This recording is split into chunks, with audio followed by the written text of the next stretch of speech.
शिरपूर येथील जिल्हा व अतिरिक्त सत्र न्यायालय आणि दिवाणी न्यायालयाचे नूतन वास्तूचा लोकार्पण सोहळा सर्वोच्च न्यायालय नवी दिल्लीचे न्यायमूर्ती प्रसन्न वराळे यांच्या हस्ते पार पडला। या कार्यक्रमास मुंबई उच्च न्यायालयाचे कार्यवाहक मुख्य न्यायमूर्ती रवींद्र घुगे हे होते। यावेळी न्यायमूर्ती वराळे यांनी संपूर्ण इमारतीची मधील सुखसुविधांची पाहणी करून समाधान व्यक्त केले। तसेच शिरपूरची कन्या रीतल महाजन हिने रांगोळी आर्टमध्ये न्यायमूर्ती प्रसन्न वराळे यांचा हुबेहूब काढलेला फोटो पाहून न्यायमूर्तींसह उपस्थित सर्वांनीच तिचे तोंड भरून कौतुक केले। यानंतर आर.सी. पटेल शाळा मुख्य इमारतीच्या सभागृहात पार पडलेल्या कार्यक्रमात सर्वश्री न्यायमूर्ती प्रसन्न वराळे यांच्यासह न्यायमूर्ती रवींद्र घुगे, न्यायमूर्ती सारंग कोतवाल, न्यायमूर्ती नितीन सूर्यवंशी, न्यायमूर्ती संजय देशमुख, न्यायमूर्ती किशोर संत, न्यायमूर्ती अभय वाघबसे, न्यायमूर्ती संतोष चपळगावकर, न्यायमूर्ती शैलेश ब्रह्मे, न्यायमूर्ती श्रीमती वैशिला पाटील, न्यायमूर्ती आबासाहेब शिंदे, न्यायमूर्ती अजित कडक तानकर, न्यायमूर्ती श्रीमती समृद्धी भीष्म आदींनी मोलाचे मार्गदर्शन केले। तर शिरपूर तालुका वकील संघाचे अध्यक्ष ॲडव्होकेट शांताराम महाजन यांनी कार्यक्रमाचे प्रास्ताविक केले।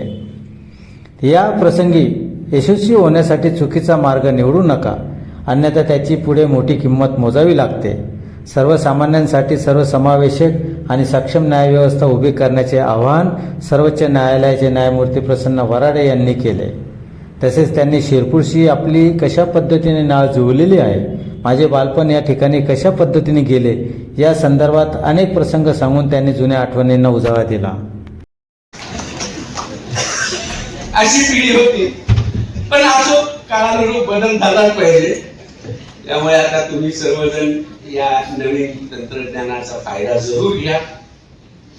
ही सगळी व्यवस्था कुणासाठी हे मात्र नेहमी लक्षात ठेवा। आपण म्हणजे ही व्यवस्था आपली सर्व व्यवस्था तुम्ही मी आम्ही सर्व काम त्याच्यासाठी करतो, जो इथे येऊन आपलं गाऱ्हाणं घेऊन येतो। तुम्ही मंडळी तुमच्या परीने प्रयत्न करता, आम्ही आमच्या परीने करतो, न्यायालयीन कर्मचारी वर्ग त्यांच्या पद्धतीने। ही एका रथाची सगळी चाकं आहेत आणि ही सगळी चाकं जेव्हा सुचारू पद्धतीने चालतील तेव्हा हा जगन्नाथाचा रथ पुढे जाईल। या जगन्नाथाच्या रथाला तुमचा माझा हात लागल्यावर हा रथ पुढे जाईल आणि तो अधिक चांगल्या पद्धतीने पुढे जायचा असेल तर तुम्हाला मला अधिक चांगल्या पद्धतीने या संस्थेसाठी जे काही योगदान देता येईल ते दिलं पाहिजे। ज्येष्ठ विधिज्ञांनी आपल्या अनुभवाचा आपल्या ज्ञानाचा फायदा युवा आमच्या विधिज्ञांना करून दिला पाहिजे। युवा विधिज्ञांनी नेहमी हा प्रयत्न केला पाहिजे की मी कालच्यापेक्षा आज अधिक चांगल्या पद्धतीने कसा कोर्टा समोर उभा राहील। मला माझ्या प्रकरणाची मांडणी करायची असेल तर मी सर्वोच्च न्यायालयाच्या उच्च न्यायालयाच्या नवीन काही निर्णयाचा दाखला न्यायालयासमोर देऊ शकेन, जेणेकरून न्यायालयाला मी न्यायदानाचं काम करण्यासाठी मदत करेन। अशा पद्धतीचा प्रयत्न आमच्या युवा विधिज्ञांचा असला पाहिजे। मी नेहमी असं म्हणतो की जेव्हा वकिली करायला आपण येतो तेव्हा प्रयत्न म्हणजे आपला हा व्यवसाय आहे, त्यामुळे या व्यवसायात यशस्वी होणं, उत्तम नाव लौकिक कमवणं, आर्थिक आपल्याला चांगली प्राप्ती होणे हे काही गैर नाही। फक्त मुद्दा एवढाच आहे की हे सगळं करताना आपण जे आपले मार्ग आहेत ते देखील तितकेच शुद्ध असले पाहिजे। अन्यथा धोका हा असतो की लवकर यशस्वी होण्यासाठी ज्या गोष्टी काही केल्या जातात त्याच्या मोहात जर आपण बळी पडलो तर मग तो व्यवसाय न राहता धंदा होतो आणि धंद्याची गणितं वेगळी असतात।